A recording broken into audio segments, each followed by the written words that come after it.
What happens when boxing's brightest star can't keep his emotions in check? Gervonta "Tank" Davis, one of the sport's most electrifying figures, has just added another headline-grabbing moment to his controversial career, this time involving none other than Terence "Bud" Crawford. And now, Floyd Mayweather, Tank's former mentor and longtime rival, is breaking his silence on the shocking incident. Spoiler alert, he's not holding back. This isn't just another random beef. This is a clash between two of boxing's biggest names, and it's sending shockwaves through the sport. So what went down? How did we get here? And why is Floyd so furious? Let's break it all down. The bad blood between Gervonta "Tank" Davis and Terence "Bud" Crawford has officially boiled over, and it all started at the Ring Magazine gala. Tank's absence from the guest list wasn't just a casual oversight. It was the match that lit the fuse.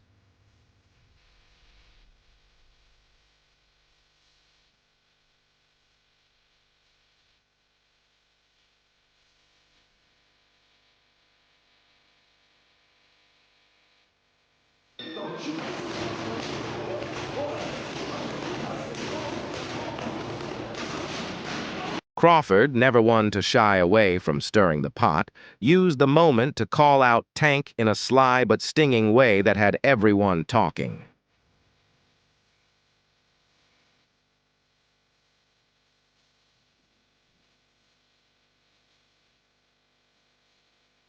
The dig didn't go unnoticed, and Tank, known for his fiery personality, wasted no time clapping back online.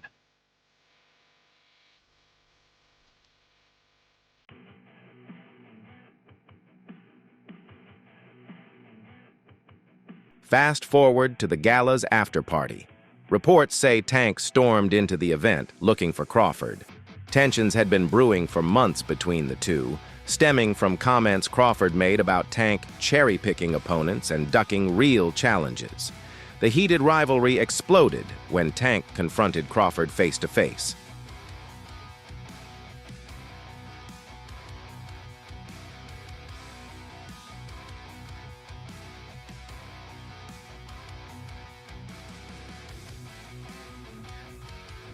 Eyewitnesses claim words were exchanged and the situation escalated quickly. Tank, known for his fiery temper, couldn't hold back.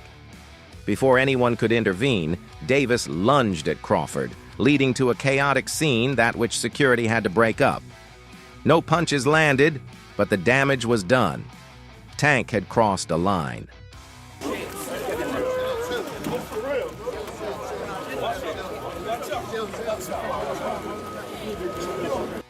Enter Floyd Mayweather, the man who played a pivotal role in making Tank a household name. Floyd's history with Tank is complicated. Once mentor and protege, their relationship has spiraled into a full-blown rivalry. I remember first hearing an issue between Floyd and Gervonta before Gervonta fought Pedraza. And the issue I heard was that Floyd didn't want Gervonta to stay in Baltimore because he felt there was too many distractions for him in Baltimore, and he wanted to stay in Vegas. And the story I was told at that time was that Floyd gave Gervonta one of his penthouses or one of his apartments in the Palms Hotel, and he said, "This is your apartment. I'll furnish it for you." He got him a Jeep. At the time, Gervonta was not a world champion. He got him like a Jeep, a 4x4. You know, he basically said, "I'll make it comfortable for you. I don't want you to go to Baltimore. I want you to stay here. I don't think Baltimore is the place for you," you know? And what I was told was Gervonta sold all the furniture, sold the Jeep, and went back to Baltimore and bought a Benz. You know, with that's what I was. For real? That's what I was told at the time. So Floyd's been vocal about his disappointment with Tank's behavior in and out of the ring, and this latest incident only fueled his frustration.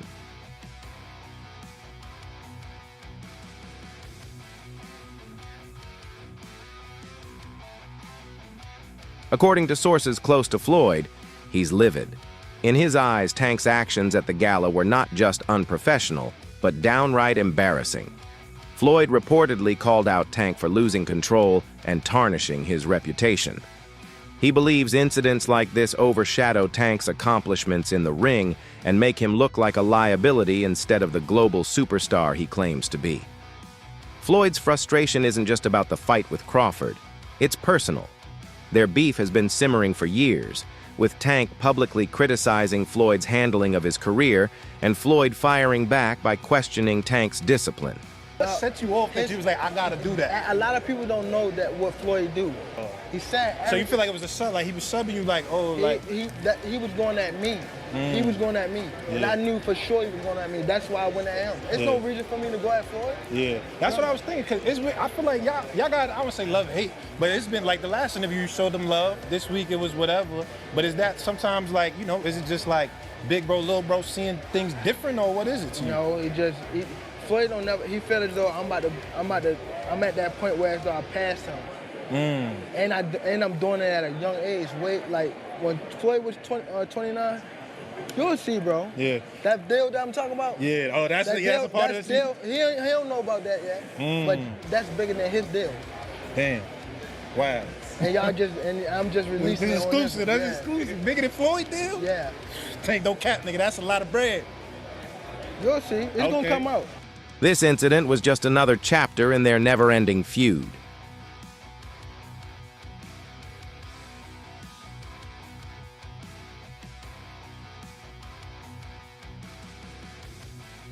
The bad blood between Tank and Crawford didn't start at the gala. It's been building for a while, with both fighters trading shots on social media and in interviews. This all started when Tank, in his usual confident style, once claimed that if he moved up in weight, he could easily beat Crawford. For a fighter like Bud, who's dominated multiple weight classes and claimed the undisputed title at 147 pounds, that statement was downright disrespectful. 47, how does a fight with you and Terence Crawford look? 147?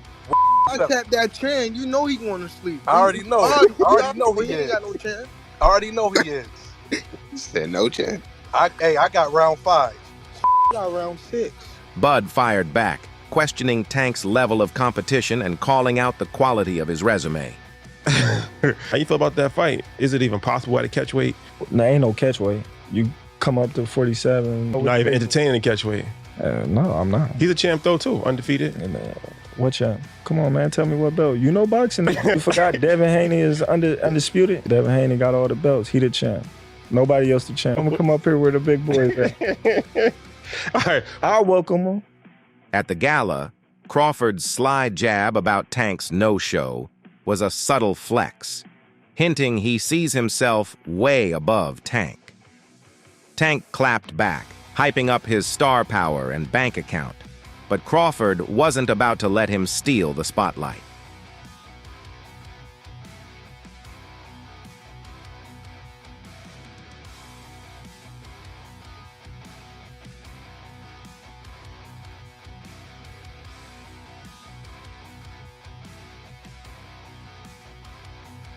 For Tank, the criticism cuts deep.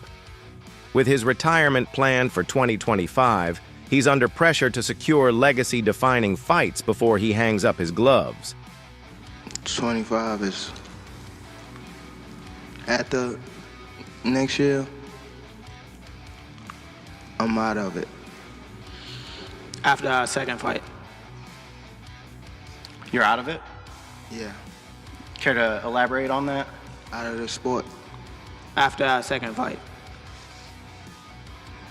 Nah, no, I'm gonna win, bro. Nah, I could tell you my fights. Fans and critics alike are calling for Tank to step up and face top-tier opponents like Crawford, not fighters like Lamont Roach, who many see as an easy fight. The fact that Lamont Roach is as familiar with Tank Davis as he is, it goes beyond them fighting in the amateurs. They've spent time in camp together. He's been around Tank. He's seen Tank up close and personal, whether he's in the ring with them or not. That matters. When you know a guy's rhythm, when you know their speed, when you know what they're thinking, that changes everything, you know? Saying all this to say that because I know we got a lot of people, it don't matter. When he get hit, he going to sleep. Just wait for it. This might be a fight until he gets hit. And again, he's tasted that before. So if he gets hit and he doesn't go away, we got a fighter in our hands, you know? I think it's a good fight. I think that there's better fights for Tank Davis. But this is a good fight. Crawford, on the other hand, has nothing left to prove. He's an undisputed champion in 2 weight classes and is widely regarded as one of the greatest fighters of this generation. For him, a fight with Tank would be another feather in his cap, but he's not desperate for it. Tank's decision to fight Lamont Roach instead of chasing bigger names has sparked serious backlash. Beat his ass for can't y'all do talking. shit with. For I don't real. give a fuck. I better be quiet. I don't give a fuck if y'all was all that quiet, if y'all was, ski if mask and y'all all was that. loud. They got or the y'all whole was hood fucking over there, talking Tank. about. Like, twisted up. I don't give a fuck Y'all about none can of do that. whatever I don't y'all care about want. none of My that. mother, he I don't can't care stop about no nothing hood, over no here. none of that. Not at all. I'm telling you, I'm gonna f him up. Not at all. Never. Nothing's But y'all gonna get under f***ed y'all up over here. face What do I look like getting f***ed up? Okay. Okay. Okay. That shit ain't never gonna stop nothing over here. And he gonna pay for it. I guarantee can't. he pay for it. I can't. I guarantee it. Calm down. Calm down, brother. Come to the fight. Come to the fight. They probably gonna get you fucked up. Look, fool. Hey, fool. This me and you, fool. This me and you, fool. Tank. This me and you, fool. Don't worry about them. They might get you. They gonna trick you off your spot. They gonna trick you off your spot, fool. Don't worry about them. Come on, stop. Y'all know what's going on. Y'all know how I'm coming. Y'all know how I'm coming. So stop it. Y'all gonna make it hard for him. That's what y'all gonna do. Y'all gonna make it hard for him. Pros are questioning why, with so little time left in his career, Tank isn't prioritizing mega fights against elite opponents. Roach is a talented fighter, no doubt, but he's not the kind of name that gets fans excited. Just overall being something that he's not been in the ring with. I'm the total package, and honestly, sometimes I think he doubts himself. But I'm a competitor, and I feel like I'm the best. So I'm a show up. When he talks about you not bringing your family, what goes through your mind when you hear him say that? I ain't worried about it. If this is one of Tank's last years in the sport, they want to see him in legacy-defining fights against elite opponents. I don't know Lamont Roach, but when you look at Shakur Stevenson, when you're looking at these other fighters that he should really be fighting, he don't want to do them fights. He wants to retire. Yeah. So don't come and but don't come and come at me. Yeah. And go, oh yeah, let's give it all, Barry Big Bollocks, and go, oh yeah, let's give him some stick, and then make out like we want the fight. And then we send an offer over, and then you fight for 15 million, and yet you fight Lamont Roach. Don't do all that. Do you know what I mean? It was a real offer. That was true then. It was a real offer. We offered. I said, listen, you keep talking shit. My promoter's going to get back to you in 48 hours. 50 minutes. Initial offer sent over. But was it Unquail didn't let him out to play? His boss didn't let him out. That's it. So he wants to talk about, 50 million. First offer. There was room to negotiate. Of course there was. But he's an idiot. I don't even know if he knows what negotiating means. For Tank, this fight feels like a tune-up, a chance to stay active while plotting his next move. But with his retirement looming, critics argue he can't afford to waste time on smaller fights. Are you retiring? What changed?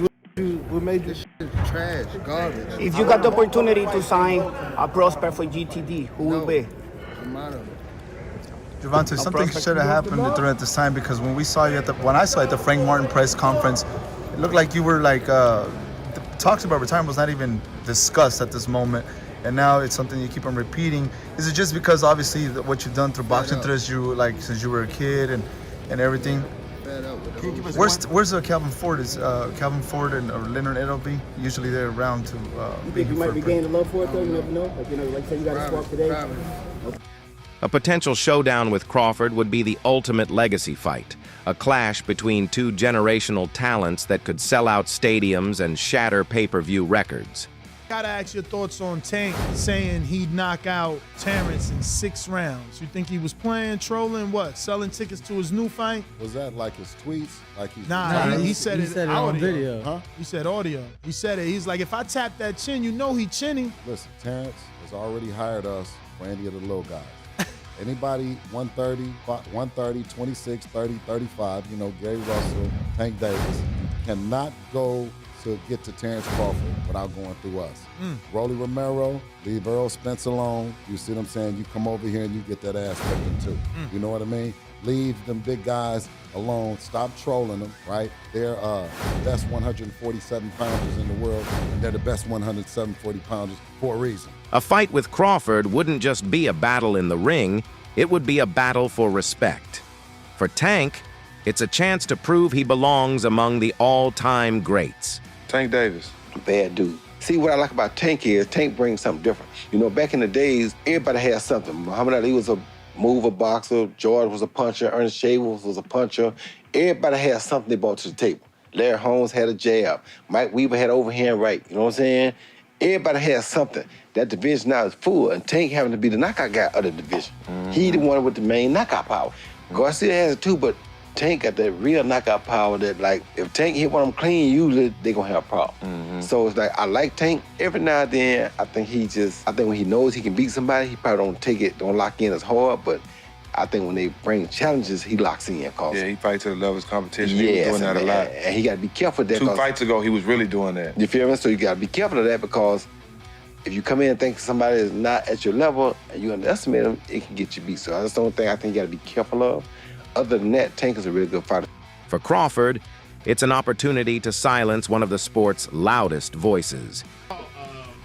Gervonta Davis speaking about you. Is that ever a possible fight? Yeah, if he want to dare to be great, he can be like all the other fighters that's moving up 2 weight classes, and, you know, daring to be great. You would fight him. Man, tell him to come up there. He got to come to win 54. He said I got a glass chin, so tell him to come and touch it. Wow, man. Gervonta said you got a glass. He said I got a glass chin. Tell him to come and touch it. At 147? At 147. I'll make 147 for him. Ooh, see, oh, man. You're going to have a pre-camp. Then what the people gonna say? Oh, he's beating up on little guys. I don't know. But after the gala incident, Crawford might not be so eager to give Tank the fight he wants. Tank's outburst has only added fuel to the fire, and Crawford's camp is reportedly questioning whether it's worth dealing with the drama that comes with fighting Davis. Tank gave a little prediction on the fight, talked about Errol has a metal shield and you have a glass shield, talked about the punch resistance. What do you think of Tank's assessment?